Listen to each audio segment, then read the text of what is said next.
Nayib Bukele barrió en las elecciones presidenciales de El Salvador, como apuntaban las encuestas.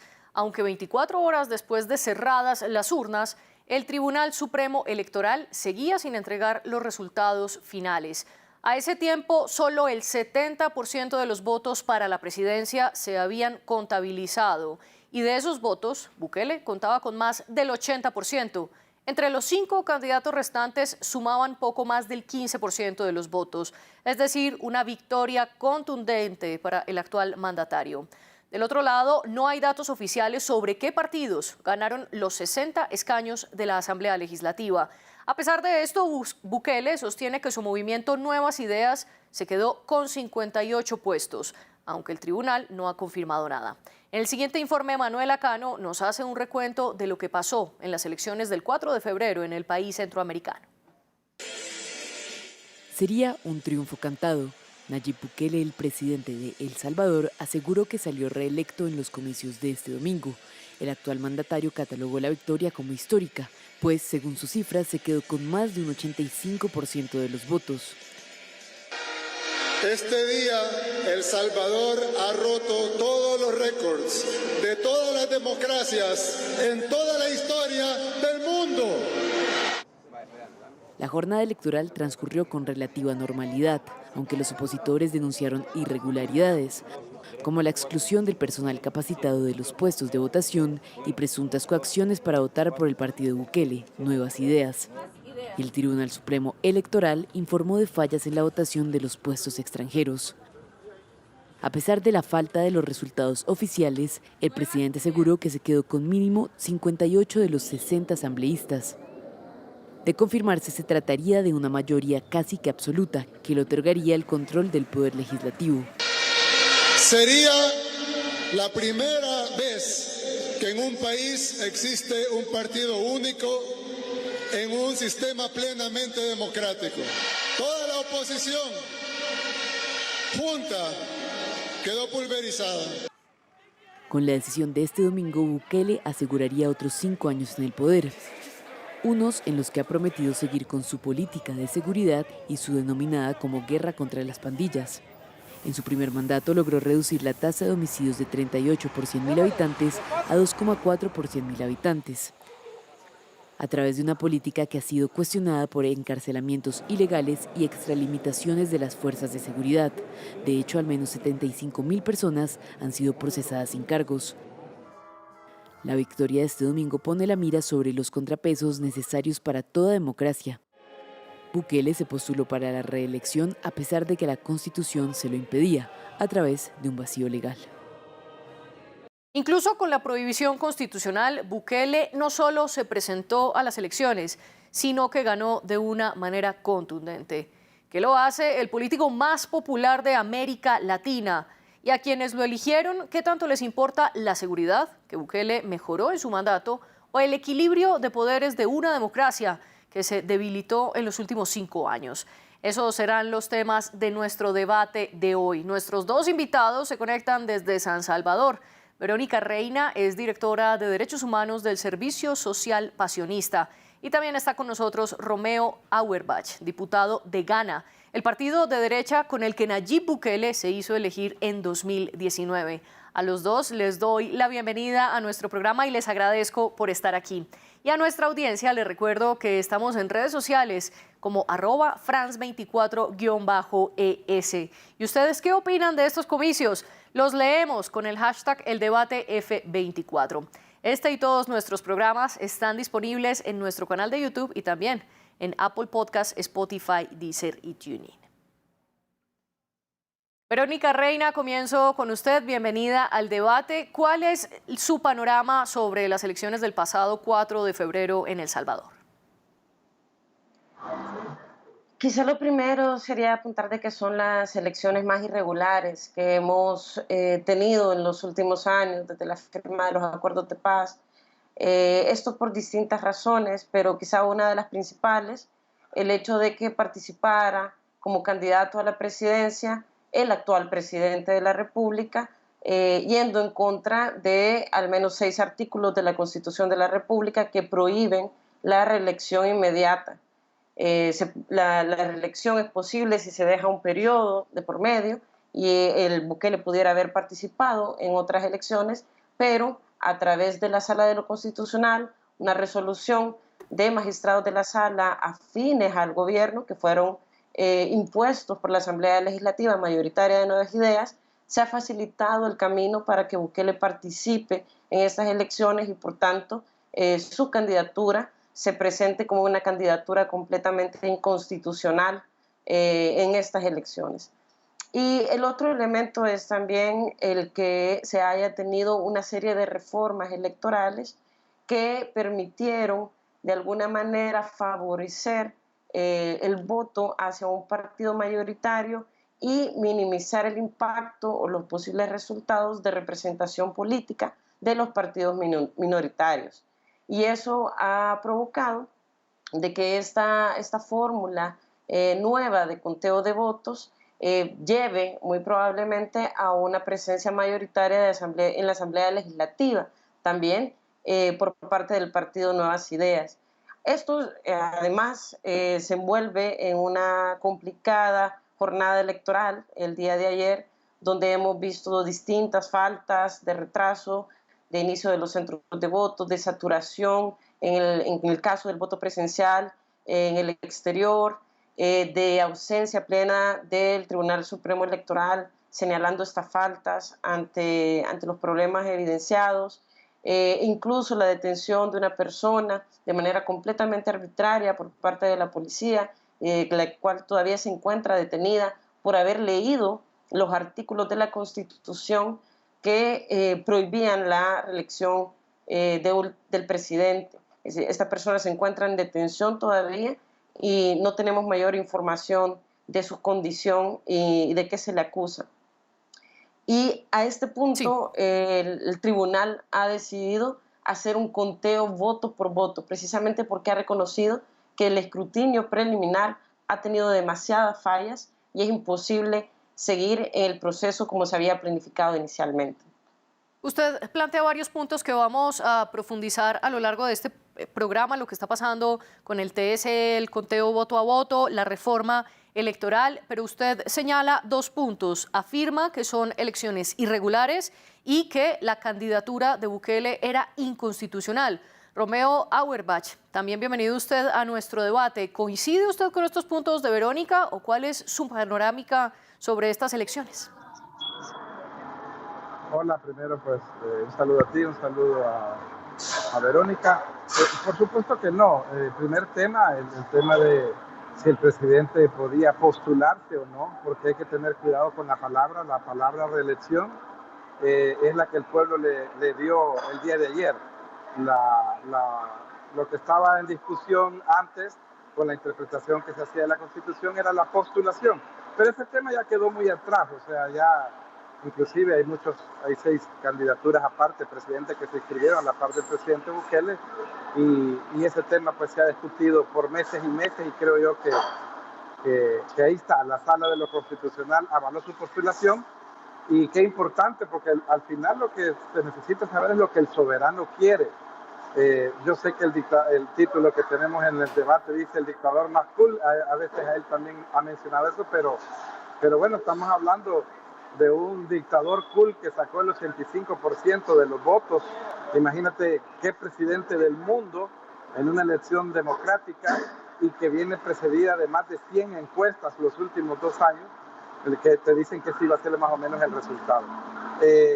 Yo creo que las elecciones como tal en todos los países son difíciles, siempre se pueden caldear los ánimos. Yo vi un proceso tranquilo y transparente durante todo el día. Ahorita lo que nos quedó de ver el Tribunal Supremo Electoral son los datos, que aquí se llaman escrutinio preliminar, no es el oficial va a arrancar el miércoles a las 5 de la tarde, pero ha compuesto la plana porque aquí ya no se vuelven a ver los votos, nunca más, pero el tribunal ha decidido que vamos a hacer un conteo de voto por voto, más transparencia que eso no puede haber, y ahí vamos a ver en la nueva conformación de la Asamblea, que ahora bajamos, los diputados le bajamos de 84 a 60, los diputados que la conformarán, a diferencia de los otros países del mundo que siempre le están subiendo, nosotros nos disminuimos y cambiamos el sistema. No es un sistema extraño o un sistema preparado en El Salvador, se llama el sistema de Hunt, que ocupa Guatemala, España y otros 30 países democráticos del mundo.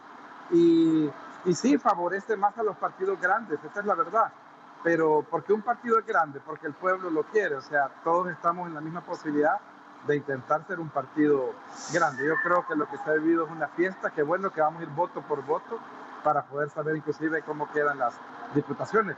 Yo estoy peleando una de esas 60 diputaciones en el Departamento de Libertad porque yo voy para la reelección y al final yo he dicho que lo importante no es personas, no es si entra Romeo Auerbach o no, sino que en mi caso es un proyecto, un nuevo proyecto de nación que nació en el 2019 con el presidente y que gracias a Dios va a continuar.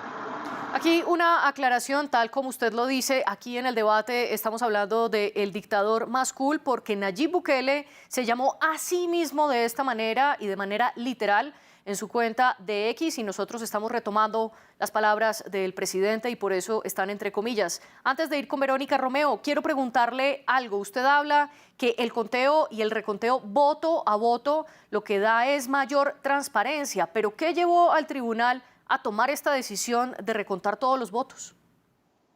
Un fracaso total en el escrutinio. Aquí se hace así, yo no sé cómo es en otros países. Sí tengo idea porque he visitado, tengo mucha experiencia electoral, pero voy a explicar para los televidentes de France 24 cómo es aquí. El día de la elección solo se cuentan los votos en la mesa, la que se llama Junta Receptora de Votos. Nunca más se vuelven a ver los votos. De ahí lo que se hace es un escrutinio de cada acta, de cada mesa. ¿Qué nos va a llevar a volver a contar el voto por voto? El fracaso que hubo en el escrutinio preliminar, que es el que se hace para calmar las ansiedades, es un fracaso total que a estas alturas no sepamos. El presidente ha dicho que tiene 58 diputados, pero no va a ser lo que diga exactamente el presidente. Pueden ser 60, de 60 pueden ser 53. Yo en tono de broma digo, por lo menos uno de esos 60 lo estoy tratando de reservar para mí, pero qué más transparente que lo vamos a ver voto por voto con la presencia y vigilancia de todos los partidos políticos legalmente inscritos, que en El Salvador son 13 los partidos. Verónica, ¿y si el Tribunal Supremo Electoral, como bien lo explica Romeo, todavía está contabilizando esos votos, ¿de dónde saca entonces el presidente que su partido Nuevas Ideas obtuvo 58 de los 60 escaños de la Asamblea Legislativa? Esa es la gran duda. Él se autoproclamó presidente ganador de estas elecciones antes de que el tribunal declarara incluso los primeros datos preliminares, que como decimos, la primera presentación representó el 13, o sea, creo que el 13% de las actas. O sea, realmente ni siquiera podía dictarse una tendencia en función de eso y no se había procesado ninguna tendencia tampoco respecto a las diputaciones. No había ingresado ningún dato a ese momento al Tribunal Supremo Electoral. Hubo una encuesta de boca de urna que realizó una encuestadora que generalmente es financiada, pagada por algunos actores, que daba una proyección similar de un 85% hacia el presidente y 57, si no me equivoco, 58 escaños a las diputaciones para el partido Nuevas Ideas. Sin embargo, yo quiero retomar una cosa. Hay un elemento que se repite constantemente tanto por Nuevas Ideas como por los partidos aliados que han acompañado el proceso electoral de Bukele. Y es de que pareciera de que el tema de la popularidad debería de revestir o barnizar de legalidad a la candidatura inconstitucional del presidente. Pareciera de que con el hecho de que la población le apoye un 85 o un 90% y que eso pudiera llegar a ser histórico, eso le da legitimidad al proceso. Y con eso, y eso es una de las razones por las que Bukele ha desarrollado una campaña muy fuerte en torno al miedo, ¿verdad?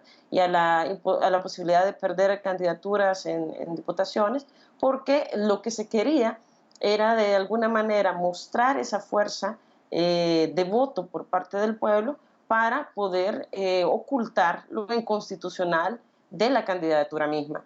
Y eso, lo siento, lo que convierte en todo caso el romper con el orden constitucional, el ratificar esta reelección de manera simultánea, seguida a su primer periodo, lo que hace es convertir al país en un sistema autoritario de partido hegemónico, en el caso de que Nuevas Ideas tenga este nivel de dominio, y como bien se ha explicado, favorece a las mayorías, incluso por el diputado de Ghana, y eso configura de nuevo un proyecto político y de concentración de poder y de concentración económica, que es lo que al fin y al cabo se persigue con la propuesta de Bukele en El Salvador.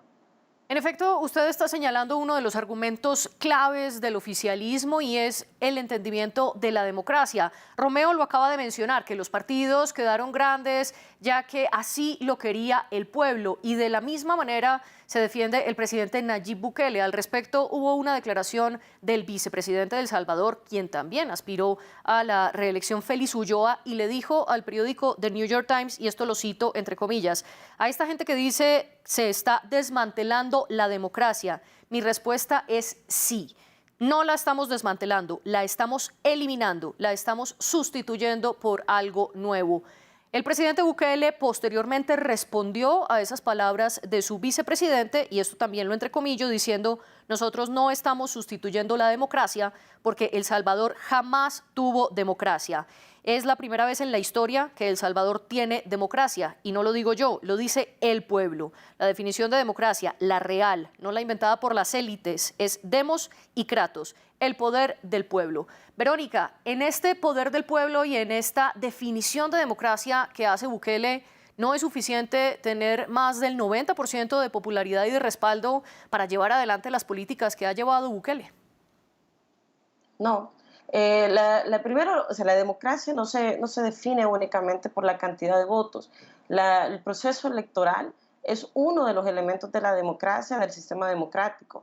Los otros elementos son los que ya se están desmontando y que ha sido parte del proyecto político de concentración de poder del presidente. Es decir, descabezar a la Sala de lo Constitucional, retirar al fiscal general de la República que le estaba investigando a funcionarios que están siendo señalados de corrupción, incluso por Estados Unidos. Por ejemplo, uno de los funcionarios ha sido Osiris Luna, director general de centros penales, que ha sido sancionado por corrupción y negociación con las pandillas, y que por parte de Estados Unidos, que es parte del partido Ghana, y que es una de las cuotas que el presidente mantuvo y ha protegido durante su administración, y seguramente va a proteger. Pero también la democracia implica también el que haya un relevo de poder, el que haya una representación de las minorías, el que la mayoría vote a favor del presidente es una muestra del interés de esta población porque se mantenga en el poder. Pero necesitamos en una democracia una representación también de las personas que no estamos de acuerdo en la forma en que está llevando el sistema político en este país. Es decir, la representación de los partidos políticos minoritarios en una democracia es importante y es relevante. Y cuando se menosprecia, y sobre todo diputados o candidatos a las diputaciones hablan de que va a desaparecer al fin esa esquina opositora que se refiere a los partidos políticos que no están alineados con el presidente, lo que están desechando y lo que están menospreciando es la representación del voto de población salvadoreña también, que está queriendo mostrar que tiene otra forma de pensar y que es necesario construir a partir también de esas diferencias y no solo de la imposición y el ejercicio de poder de manera abusiva. Usted dice entonces que para que se configure una democracia en El Salvador, además de la popularidad y el respaldo popular al presidente, es necesario que haya un relevo de poder y una representación de las minorías y un respeto a la oposición. Romeo, ¿usted coincide con este punto y cree que estos elementos se respetan en el país centroamericano, sobre todo ahora después de la victoria de Bukele? Creo que es bien importante aclarar, y en tu programa que es visto más regionalmente, El Salvador no es Cuba ni es Corea del Norte. Aquí no hay un partido único, hay 13 partidos políticos legalmente inscritos y todos tienen la posibilidad de haber intentado participar y sacar diputados. Yo en mis debates en la campaña le decía a los candidatos de Arena y FMLN, que son los partidos que gobernaron por 30 años, ¿qué les impide a ustedes sacar 30 diputados de 60? Porque todos vamos bajo las mismas reglas, el conteo está cero. Yo sí sé la respuesta, decía, el pueblo no se los va a dar. Es que aquí la democracia no es la que hacemos a nuestra medida. En este caso no podemos decir que democracia es una cosa que nos gusta porque queremos que esté ahí representado X fuerza. Eso el pueblo lo tiene que dar. Y al fin de cuentas, y te lo digo yo, que estoy peleando, probablemente no voy a ser diputado. No lo sé todavía hasta que hagamos el escrutinio y soy un diputado aliado. Pero aquí lo que se está haciendo es un proyecto de nación, no de personas. Se hablaba, por ejemplo, lo que hicimos el 1 de mayo. Yo soy uno de los que voté por quitar a la sala constitucional y al fiscal y lo volviera a hacer. Cabe aclararle a lo que se está viendo que el fiscal general que estaba en este momento en funciones era el asesor principal del candidato de Arena. Ahí están las fotografías de él, los videos con él con chaleco cantando la marcha del partido Arena. Teníamos un fiscal parcializado, eso no te lo van a decir la actual oposición. A los que yo de cariño le digo chiquitinada y ahora que van a quedar más chiquitos. Si desaparece la que le llaman la esquina, ¿por qué no nace un liderazgo que sea una posición fuerte, que siempre es sano para la democracia de un país y puede crecer entre esa gente que pudiera estar descontenta? Yo te digo, el régimen de excepción lo apoya más del 90% de los salvadoreños y ten por seguro que en ese 10% debe de haber pandilleros o familiares de pandilleros, que son más del 4 o 6% de la población. Entonces, ¿qué vamos a hacer? ¿Estar sometidos 6 millones a 70 mil personas para que el país tenga la democracia, que para algunos es la de ellos, o hacer lo que ahora hace el salvadoreño? Yo te invito a que hagas, lo puedas constatar, aquí en El Salvador los eventos internacionales deportivos, de conciertos, de artistas internacionales, un montón de cosas, aquí siempre está lleno de turismo. Sabes que el país que más creció en turismo, en el top 5 a nivel mundial, está El Salvador, que creció proporcionalmente y en porcentaje en turismo. Definitivamente creo yo que vamos por un nuevo camino. Tienen que haber voces disonantes, sí, gánense el cariño de la gente y logren una oposición que para el 2027 logre arrancar más pedazos de poder. Por lo demás, creo que estamos bajo las mismas reglas de juego todos. Romeo, voy a tomar una pregunta que usted hace para transferírsela a Verónica. Verónica, ¿por qué no hay una oposición fuerte y por qué mayoritariamente los salvadoreños respaldan a Bukele? Antes de contestar, solo quiero aclarar que los elementos de la democracia que cité no son míos, son de la Carta Democrática de la OEA, que forma parte El Salvador.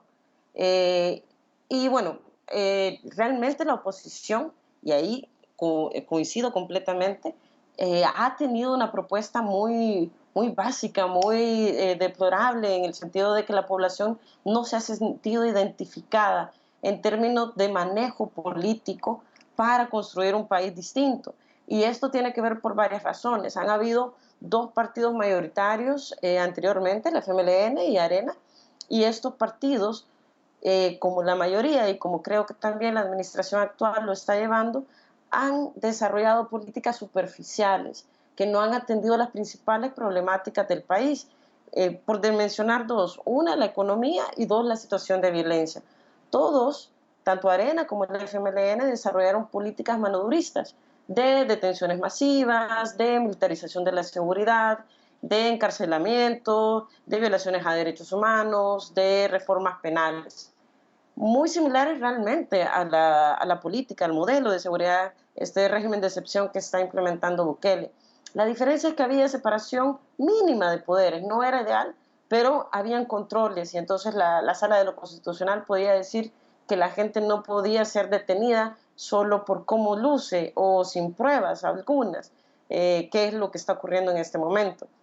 Ahora, ese ha sido un problema histórico y ese sigue siendo un problema. La seguridad no está resuelta. Lo que se ha hecho es detener a 76,000 personas sin mayores pruebas, sin mayor capacidad de vincular a la persona con el cometimiento de un delito.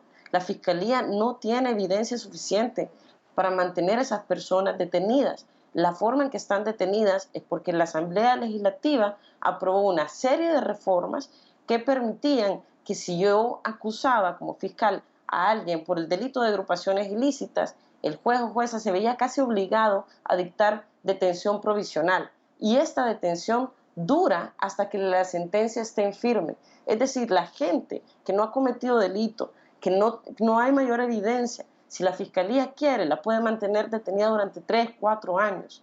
O sea, eso es gravísimo y ese es el modelo de seguridad que ha implementado Bukele en El Salvador. Ahora, los políticos anteriores no han desarrollado tampoco políticas profundas. Ni esta administración ni la anterior han tenido el valor de afrontar la problemática de violencia desde sus causas. desde realmente lo que estaba provocando esa violencia y desmantelar estas pandillas con investigación y legalidad y capacidad técnica de investigación, ¿verdad?, por parte de la Fiscalía. No lo han hecho antes y no lo han hecho ahora. La diferencia es que ahora esta política es altamente represiva, viola derechos humanos de manera sistemática y está fundamentada en la concentración de poder y la ausencia de controles absolutos.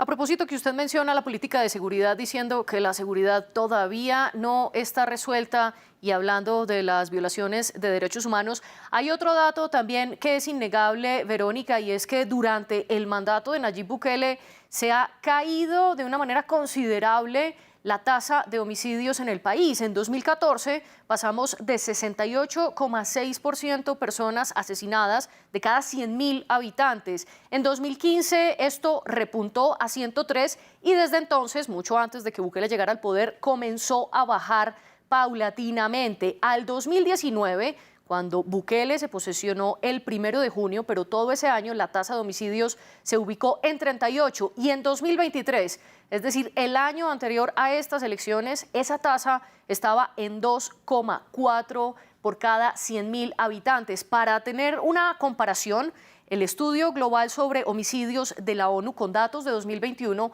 hablaba que el promedio mundial, esa tasa de homicidios mundialmente era de 5,8, es decir, la de El Salvador estaba por debajo casi que de la mitad que la tasa mundial, mientras que la tasa de América, que era la región con más homicidios per cápita en el mundo, estaba en 15 según la ONU. Es decir, El Salvador está muy por debajo de todos los promedios y ni qué hablar de países como Honduras, México y Colombia, que oscilan entre 38 y 25 homicidios por cada 100.000 habitantes. Romeo, ¿a qué se debe este éxito y si este éxito en el control de los homicidios contribuyó a la victoria de Bukele o si por el otro lado usted coincide con Verónica en que esto es una política altamente represiva? No, en primer lugar, de verdad, con todo respeto, va a ser difícil que coincida en algo con la señora de Derechos Humanos y te voy a explicar. La pregunta que se hace gente en otros países del mundo es cómo el presidente Bukele va a ganar con cerca del 85% de los votos, algo histórico a nivel mundial. Pues te voy a dar la respuesta. En los 30 años de gobierno de Arena y FMLN, para que tengas una idea, 30 años, hubieron 3 días nada más con 0 homicidios, 3 días de 30 años. En los 5 años del presidente llevamos, si lo juntáramos, los días, que son más de 560, si lo juntáramos, llevamos más de 1 año y medio sin homicidios, de los 5 años, 1 año y medio. Y esto coincide, imagínate, los días de 0 homicidio, hoy que están guardados estos 70 y pico mil de angelitos en una cárcel que se las hemos hecho muy bonita, ahí están, han ido periodistas opositores al gobierno a ver que ahí no se le están violando ningunos derechos humanos, que para mí al final es intrascendente, porque ellos sí lo violaban. Y que dicen, no hay que hacer lo mismo que ellos hacen, a mí no me importa, a mí me importan los derechos humanos de los honrados, de los buenos salvadoreños. Entonces, qué casualidad que hoy están guardados y sí están saliendo, han salido, el órgano judicial ha puesto más de 7.000 personas de los 76.000 presos, los ha puesto en libertad por falta de pruebas. Aquí hay un Estado que funciona, no los libera Nayib Bukele, no los libera la Asamblea, los libera el órgano judicial. Tú me preguntabas si esa es la clave del éxito. Esta es la clave del éxito porque yo que visito mi departamento, que es La Libertad, son centenares de padres y madres de familia que me dicen que hoy están tranquilos, que sus hijos salgan y que puedan regresar y que no los hayan pues, matado, extorsionado, lo que hacían los pandilleros, violar, cobrarte por entrar a tu colonia. O sea, el caos que vivíamos aquí cuando estaban los derechos humanos que están protegiendo, no sé los de quién, porque los derechos humanos de la sociedad salvadoreña en general estaban de rodillas ante los pandilleros. Esa es la clave, que el presidente tenga una asamblea casi 100% para él y una presidencia del 85%. Un dato histórico que creo yo que lo que el mundo debería hacer es ver qué ha pasado en El Salvador para intentar copiar algo similar, porque los países del mundo no se merece la gente decente, la gente inocente, no se merece estar a merced de los delincuentes. Verónica, Romeo plantea un argumento que se escucha mucho en El Salvador y es: me importan los derechos humanos de los buenos, en referencia a que no importan los derechos humanos de quienes están en las cárceles. ¿Cuál es su respuesta? Primero que me preocupa que una persona que elabora leyes, la norma de El Salvador, leyes penales incluso, no respete la Constitución. Es decir, la Constitución no hace distinción y no categoriza quién es bueno, quién es malo. Yo quisiera saber desde dónde el diputado tiene las capacidades para definir, ¿verdad? Esa bondad que retira o asume los derechos humanos de la persona. Pensé que todas las personas teníamos derecho. En primer lugar, eso me parece preocupante. Por otro lado, efectivamente yo sí quiero reconocer, porque es importante sobre todo para la población, que los homicidios han caído fuertemente, de manera profunda. Y eso es un alivio para una población que ha tenido que sufrir la violencia de las pandillas de manera histórica, al menos durante 30 años, y donde efectivamente ningún gobierno había tenido interés por atender ese problema. Yo creo que este gobierno no necesariamente tiene ese interés, utiliza ese discurso para posicionarse. Yo quiero explicar cómo es que la reducción de 2019 hasta marzo de 2022 de los homicidios se dio, y fue a través de una negociación oculta que ha sido documentada por el fiscal general, que fue destituido por los diputados de la Asamblea Legislativa, y fue documentada también por el periodismo y por también la Fiscalía en Estados Unidos. No por gusto han sancionado a Carlos Marroquín y a Osiris Luna como principales negociadores que buscaban beneficios para las pandillas a cambio de reducir los homicidios en El Salvador. Eso lo ha dicho Estados Unidos.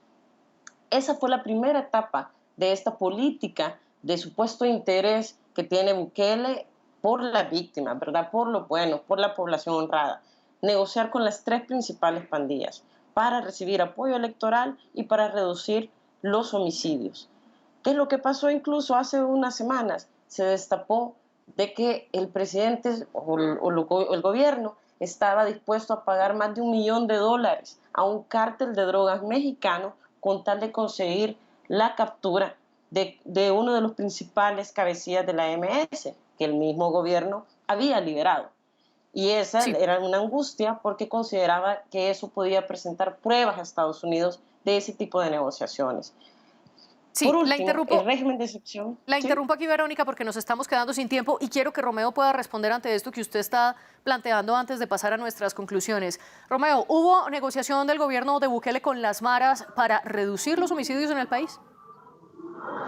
Yo invito a la gente que ocupemos la lógica que nos dice una batalla frontal que empezó el presidente Bukele sin Asamblea Legislativa, y Arena y FMLN no le daban los votos para lo que se llama el Plan Control Territorial. Tuvo que esperarse 2 años y su lucha fue desde el inicio frente a las pandillas. Yo creo que realmente hay una distorsión y a veces una incoherencia cuando la gente pues, de oposición o los derechos humanos o como se quieran llamar, todos tienen derecho a opinar. Esa es la libertad de expresión que tenemos en El Salvador. Acusan, por ejemplo, al gobierno que liberó a un pandillero que se llama el CROC. Ahora lo acusan de que quería, después de haberlo liberado, imagínate qué gobierno más tonto en negocios, de gastar $1 millón de un reportaje que no está comprobado para ver si lo recapturaba. Luego dicen que el gobierno tiene temor que el CROC, que es un delincuente, vaya a aportar pruebas en contra del gobierno. No nos confundamos, el CROC no es una persona que va a dar información, no es un testigo. El CROC es un asesino, es un delincuente, ha matado, ha quitado vidas a personas. No es el que va a estar sirviendo como fuente de información o testigo para autoridades. O sea, no nos confundamos, no tiene nada que ver una cosa con la otra. Ahora sí, para pasar a la conclusión, le quiero preguntar a los dos, ¿qué le puede esperar ahora a El Salvador en estos próximos 5 años de gobierno de Bukele, sabiendo, como lo plantea Romeo, que Bukele inició sin una mayoría en la Asamblea Legislativa? Recordemos cuando en febrero del 2020 ingresó el ejército a presionar a los legisladores para que accedieran a los $109 millones que el presidente estaba pidiendo para financiar su plan de seguridad.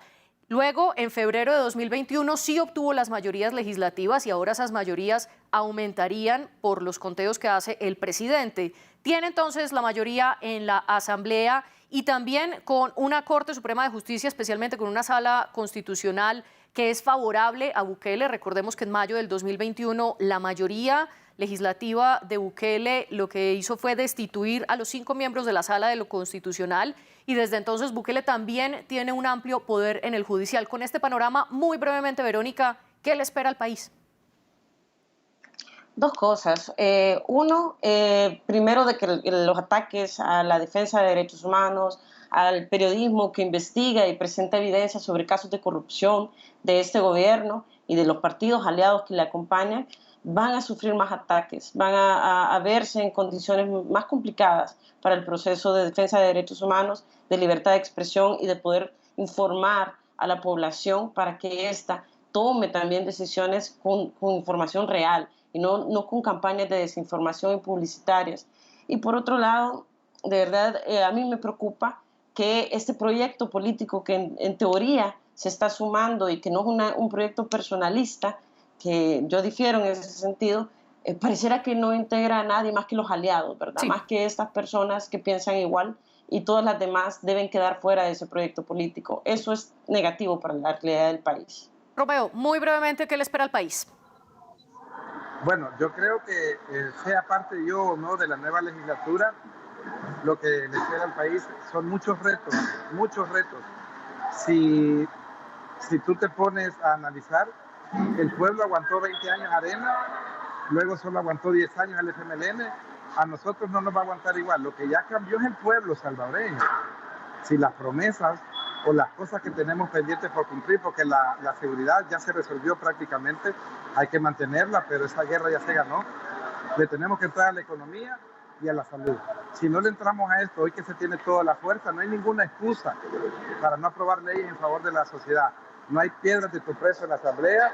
Como tú dices, sí, tenemos una Corte Suprema de Justicia buena, entonces nos esperan retos para hacer de El Salvador un país y copiémosle, ¿por qué no?, a países como Noruega, Finlandia, Corea del Sur, Nueva Zelanda. Veamos para alto y logremos que El Salvador logre dar ese paso y trascender. Verónica Reina y Romeo Auerbach, gracias por estar en el debate de France 24 y también gracias a nuestras productoras Laura Garzón y Tania Herrera. Ustedes sigan con nosotros.